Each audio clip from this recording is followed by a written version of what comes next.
So I think I just got to a point where I thought it's time to empower myself and trust in that. Because there were ideas being thrown around that I'm like, oh no, this is so far off of me. So yeah, I had a real realisation, and it was quite an emotional thing too, because it felt like a weird, sort of like a breakup. Like, you know, we've had a really good road, but I don't want this in the same way anymore. And it felt more, that was the hardest thing to do, because I don't like upsetting people, and we've built friendships over the years, which I hope still remain, and I'm sure they will. But it was that was harder than the actual decision, which told me everything. And do you know what? Some of this is your fault. Thank you for coming, Rochelle. We've had a Grown Up Pod podcast. I would like to thank you for coming. I'm just looking around the room because you said something, and I think you... Don't listen to what I say. No, I did. I watched you talking, and you'd said, you'd met someone. You met Obama? Oh, yeah. Or you spoke to... I can't remember. 51%. That. And I was like, this is it. And I literally the next day, I called them the next day. So it's actually sort of your fault. So the context on that is when I saw, me and Obama both spoke on the same stage in Sao Paulo a couple of years back in Brazil. And one of the things he talked about on stage was when he had to make the decision whether to take out Osama bin Laden or not, they didn't have all the information. They have like tip-offs and they have little snippets of information that suggest bin Laden is hiding in that complex in Pakistan. But they never know 100%. And there's lives at risk. He's sending in 20 or 40 American soldiers to fly into Pakistan at night in these helicopters.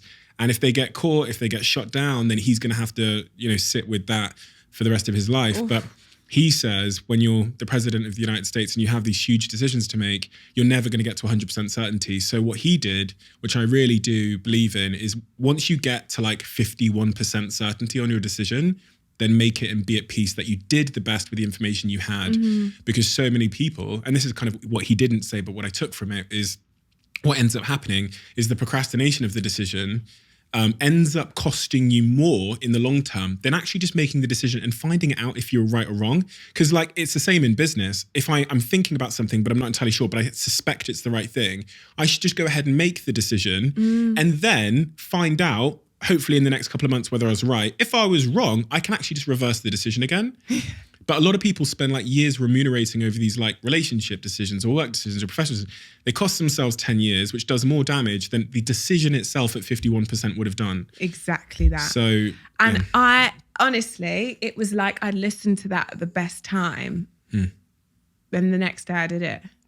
Amazing. And I honestly felt the reason that I knew as soon as I'd done it, that I knew it was right. Well, I knew anyway, but the reassurance I had is I felt the emotional side of it I hated. I hated, the phone call and the meeting and the, letting people, feeling like I've let somebody down, and in the sense of upsetting them, because they would have probably liked to have continued working together. So I felt I don't want to upset anyone. It's not bad blood. It's just making a decision that I need to make for myself. And I felt shitty, first of all, because I felt like, oh God, do you think they're really upset? Do you think? But that's all I felt. Everything else, I felt like I had just had a massage and a weight was off my shoulders, and I was like, okay, right, now we go. Isn't it funny how we always know? We always know. I was ready. I felt like I needed to celebrate. The only thing I felt bad about was potentially upsetting somebody. But everything else was right. Everything else, there was like, I felt like, oh, thank goodness I've done that.